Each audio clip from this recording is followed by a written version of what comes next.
অসমৰ মাননীয় মুখ্যমন্ত্ৰী ডক্টৰ হিমন্ত বিশ্ব শৰ্মা ডাঙৰীয়াক আমি প্ৰথমতে অভিনন্দন জনাইছো। এই কাৰণে অভিনন্দন জনাইছো আপুনি যি সংকল্প লৈছে সেই সংকল্পৰ পৰা যাতে কোনো কাৰণত আঁতৰি নাহে আৰু সম্পূৰ্ণভাৱে সফল হয়। সংকল্প মানে এই যে আপুনি অসমৰ অস্তিত্ব ৰক্ষাৰ কাৰণে এইবাৰ উবুৰি খাই পৰিছে, জঁপিয়াই পৰিছে, কোনেও আপোনাক বাধা দিব নোৱাৰে, তাৰ কাৰণে আমি ভাল পাইছো। কিন্তু ডাঙৰীয়া আমি দুটামান প্ৰশ্ন সুধিব খুজিছো।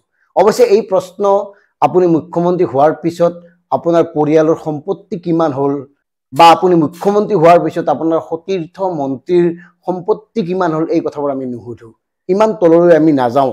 আমি সুধিব খুজিছো এই যে অসমৰ অস্তিত্বৰ প্ৰশ্নবোৰ উত্থাপন হয়, অস্তিত্ব ৰক্ষাৰ কথাবোৰ যে ওলায় নিৰ্বাচনৰ আগতে কিয় ওলায়? কাৰণ আমি জানো 2016 চনতো সেই একেই সংকল্পেৰে আৰম্ভ হৈছিল শৰাইঘাটৰ শেষ যুদ্ধ আৰু তাৰ পিছত 2021ত আৰম্ভ হ'ল মোগল আজমৰ মুখ্যমন্ত্ৰী হ'ব। কাৰণ তালি টপলা বান্ধি বাংলাদেশী বিতৰণ কৰাৰ পৰা আপোনাৰ আজমলক মুখ্যমন্ত্ৰী হ'ব নিদিয়ালৈকে সকলোতে জড়িত আছিল অসম আৰু অসমীয়াৰ অস্তিত্ব। আনহাতে ইয়াৰ পূৰ্বেও এই যে 6 বছৰে অসম আন্দোলন হ'ল, সেই আন্দোলনৰ ফলশ্ৰুতিত অসম গণ পৰিষদ গঠন হ'ল, 10 বছৰ চৰকাৰত থাকিল। তেওঁলোকে কিয় অসমৰ অস্তিত্ব ৰক্ষাত ব্যৰ্থ হৈছে এই কথাৰে আমাক কোনে ক'ব? আনহাতে আপোনালোকে কেইদিনমান পূৰ্বে অশোক সিংঘালৰ অধ্যক্ষতাত সমষ্টি পুনৰ নিৰ্ধাৰণ কৰিলে আৰু সমষ্টি পুনৰ নিৰ্ধাৰণ কৰাৰ সময়ত বিভিন্ন বিতৰ্কৰ সৃষ্টি হৈছিল আৰু বিতৰ্কৰ পিছত যেতিয়া সমষ্টি পুনৰ নিৰ্ধাৰণৰ কাম সম্পূৰ্ণ হৈছিল তেতিয়া আপুনি কৈছিল যে 100 বছৰলৈ আৰু চিন্তা নাই, অসম আৰু অসমীয়াৰ হাতত থাকিব অন্তত 100টা সমষ্টি, বাকি 26টা সমষ্টি কংগ্ৰেছ বা অন্য কিছুমান দলৰ হাতত থাকিব।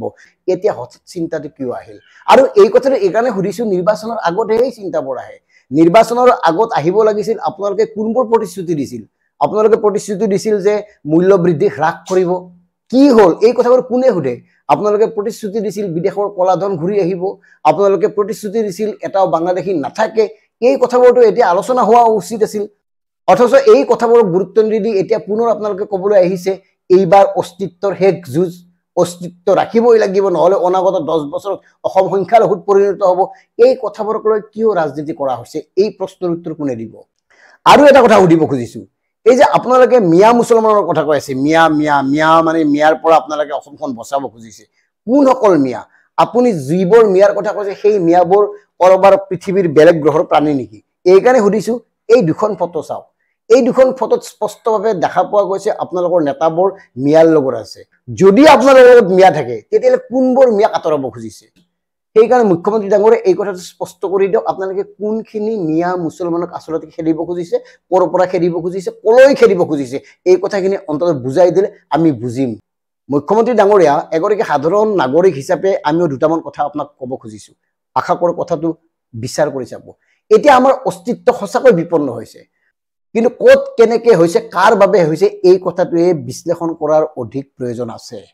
এতিয়া চাওক, আপোনালোকৰ দিনত অসমত প্ৰায় 8,000খন চৰকাৰী মাধ্যমৰ বিদ্যালয় বন্ধ হ'ল, অস্তিত্ব বিপন্ন হোৱা নাইনে? আপোনালোকৰ দিনত অসমে বিশেষ ৰাজ্যৰ মৰ্যাদা হেৰুৱালে, অস্তিত্ব বিপন্ন হোৱা নাইনে? আপোনালোকৰ দিনত APSCৰ পৰা অসমীয়া ভাষাৰ প্ৰশ্নকাকত উঠি গ'ল, অস্তিত্ব বিপন্ন হোৱা নাইনে? আপোনালোকৰ দিনত শ শ চৰকাৰী পদ বিলুপ্তি কৰা হ'ল, এয়া অস্তিত্ব বিপন্ন হোৱা নাইনে? আনহাতে বিভিন্ন আঁচনিয়ে ভিক্ষাৰীত পৰিণত কৰিছে একাংশ লোকক, পথাৰলৈ যোৱা বাদ দিছে, কমি আহিছে খেতি বাতি কৰা মাটিৰ পৰিমাণ। অসম আৰু অসমীয়াৰ পথাৰত অসমীয়াৰ সংখ্যা কমি অহাটো অস্তিত্ব বিপন্ন হোৱাটো নুবুজাইনে? আনহাতে মুখ্যমন্ত্ৰী ডাঙৰীয়া চাওক, এতিয়া সৰ্বত্ৰে সুৰাৰ অবাধ প্ৰচলন, মদে এটা প্ৰজন্মক ধ্বংস কৰি আনিছে, এয়া অস্তিত্ব বিপন্ন হোৱাটো নুবুজাইনে? ইফালে লাহে লাহে কৰ্মবিমুখ হৈ আহিছে অসমীয়া জাতিটো, আনফালেদি মদৰ দোকানৰ সংখ্যা বাঢ়ি গৈ আছে, হতাগ্ৰস্ত একাংশ লোকে মদ খাই সমাজখন অস্থিৰ কৰি তুলিছে, হত্যা হিংসা বাঢ়ি গৈছে, ড্ৰাগছৰ প্ৰকোপে সমাজখন জৰ্জৰিত কৰি আনিছে এফালৰ পৰা। আৰু তাৰ পিছত এতিয়া আপোনালোকে কি কৰিছে, খিলঞ্জীয়াৰ বাবে মানে আপোনাৰ বন্দুকৰ অনুজ্ঞাপত্ৰ দিব, সুৰা বন্দুক কৰ্মবিমুখ এটা জাতি, গোটেই কথাবোৰ ভাবি চাওকচোন, মোৰটো আচন্তাই নকৰিবনে? আনহাতে বৰ্তমান সময়ত আধুনিকতাৰ নামত একাংশ লোকে যে আপোনাৰ ৰঙীন নিচাত মাতাল হৈ অসমীয়া কৃষ্টি সংস্কৃতিৰ প্ৰতি ভাবুকি কঢ়িয়াই আনিছে। কাৰণ ডিজিটেল দুনিয়াখন মানে মোবাইলবোৰ খুলি চাবই নোৱাৰে অসমীয়া বোৱাৰী ছোৱালী পুৰুষ বা ল'ৰাৰ এনেকুৱা কিছুমান কৰ্মকাণ্ড চকুত পৰে, তাৰ পৰা কেনেকৈ উদ্ধাৰ কৰিব এই লোকসকলক তাৰ চিন্তাহে কৰাটো বেছি দৰকাৰ। আমাৰ সংস্কৃতিৰ প্ৰতি ভাবুকি আহিছে।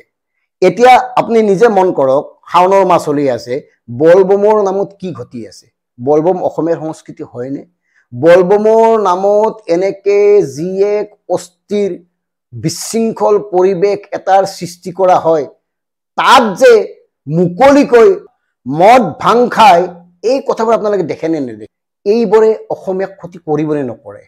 গতিকে আমাৰ অস্তিত্ব ক'ত কেনেকৈ বিপন্ন হৈছে, কাৰ বাবে হৈছে বিপন্ন, এই কথাবোৰ চিন্তা কৰি চাওক মুখ্যমন্ত্ৰী ডাঙৰীয়া। আৰু খবৰ ওলাইছে অসমৰ কেইবাখনো ঠাইত, গোৱালপাৰা ধুবুৰী আদি কাৰ্বি আংলং একাধিক ঠাইত খনিজ সম্পদৰ ভাণ্ডাৰ ওলাইছে।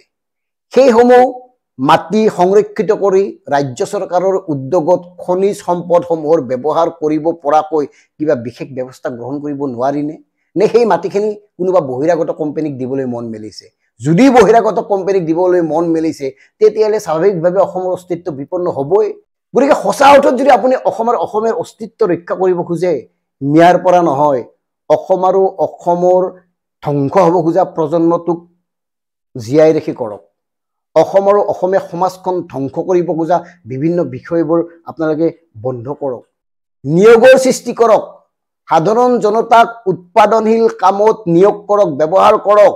1250 টকা নহয়, অসমৰ সাধাৰণ জনতাই কেনেকে 12,000 টকা টেক্স দিব পাৰে তাৰ ব্যৱস্থা কৰক। নহ'লে এনেই মিয়া চিয়া কৈ ইলেকশ্যনৰ আগত আপোনালোকে যি ধৰণে নাটক এখন কৰে, এই নাটকবোৰ লাহে লাহে অসমীয়াই বুজা আৰম্ভ কৰিছে। গতিকে আৰু বেছি দিন আপোনালোকে অসমীয়া জাতিক বা অসমীয়া লোকক ফাঁকি দি চলিব নোৱাৰিব। গতিকে ফাঁকি বন্ধ কৰক, ফাঁকি নিদিব, ব্যৱহাৰিকভাৱে কামত অগ্ৰসৰ হওক, অসমখন বচাওক। আৰু অসমখন অসমীয়াৰ হাতত যদি সুৰক্ষিত কৰিব পাৰে, তেতিয়াহ'লে আপুনি সঁচাকৈ দেশৰ শ্ৰেষ্ঠ মুখ্যমন্ত্ৰী হ'ব। কিন্তু যিটো ষ্টাইলত কৰি আছে আপুনি অসম আৰু অসমীয়াৰ কাৰণে যে কৰিব খোজা নাই, এই কথাটো লাহে লাহে আপোনাৰ কামত স্পষ্ট হৈছে। ধন্যবাদ।